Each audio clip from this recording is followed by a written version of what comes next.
தமிழக கத்தோலிக்க இளைஞர் இயக்கத்தின் தோழர்கள் அனைவருக்கும் வணக்கம். ஜாதிய வன்கொடுமைகள் இல்லா இளைஞர் இந்தியா. கண்டிப்பாக இன்றைய காலகட்டத்தில் இளைஞர்கள் மத்தியில் பேசப்பட வேண்டிய, புரிதல் இருக்க வேண்டிய தலைப்பு. ஜாதிய வன்கொடுமைகள் இல்லா இளைஞர் இந்தியா என்று பார்க்கும்போது, ஜாதிய வன்கொடுமைகள் இல்லாமல் இருக்க ஜாதியே இருக்கக்கூடாது. ஜாதி என்பது ஒடுக்குமுறைக்கான கருவி.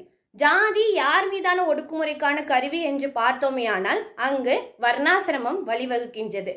வர்ணாசிரமம் என்பது பிராமணர், வைசியர், சத்திரர், சூத்திரர்கள் என்ற 4 வர்ணங்களை கொண்ட கோட்பாடாகும்.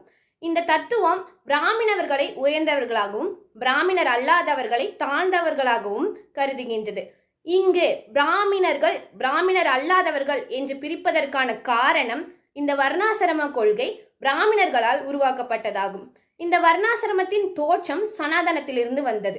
சனாதனம் என்பது மனுவினுடைய சட்டங்களை தொகுத்து கொண்ட தொகுப்பாகும்.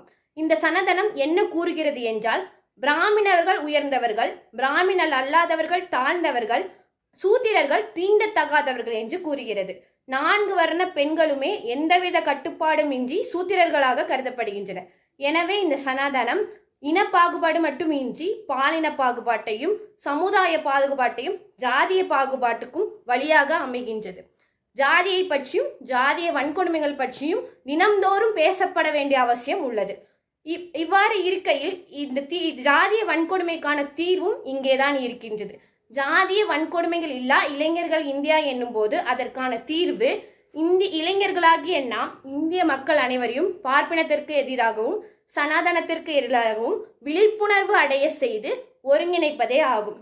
இந்த உரைக்கான அனைத்து கருத்துக்களையும் நான் அம்பேத்கரின் கட்டுரைகளில் இருந்து எடுத்துக்கொண்டேன். ஜாதிய வன்கொடுமை ஆகியவற்றை அம்பேத்கரின் கட்டுரைகள் மூலம் ஆய்வுக்குட்படுத்தி அதனை விழிப்புணர்வு அடைய செய்து ஒருங்கிணைப்பதன் மூலமாக மட்டுமே ஜாதிய வன்கொடுமைகள் இல்லா இளைஞர் இந்தியாவை உருவாக்க முடியும். ஜாதிய வன்கொடுமைகள் பற்றிய ஒரு சிறிய கவிதை. ஜாதிகள் கிளையாக முளைக்குததை அதன் வேர்தான் எங்கு என்று கண்டுபிடி. ஜாதிகள் கிளையாக முளைக்குதடி அதன் வேர்தான் எங்கு என்று கண்டுபிடி. அறிவாயுதம் கொண்டு தோண்டி பார்த்தேன் வரலாற்றுக்கடியில், அங்கு சனாதனமே வேறாக ஊன்றி நிற்கிறது பார்ப்பினியத்தின் பிடியில். அறிவாயுதம் கொண்டு தோண்டி பார்த்தேன் வரலாற்றுக்கடியில், அங்கு சனாதனமே வேறாக ஊன்றி இருந்தது பார்ப்பினியத்தின் பிடியில். வண்ண வண்ணமாய் ரீல் விட்டது ஆரிய மாயை, வண்ண வண்ணமாய் ரீல் விட்டது ஆரிய மாயை, வர்ண வர்ணங்களாய் பிரித்தது இந்த சனாதன பேயை. வண்ண வண்ணமாய் ரீல் விட்டது ஆரிய மாயை, வர்ண வர்ணங்களாய் பிரித்தது இந்த சனாதன பேயை.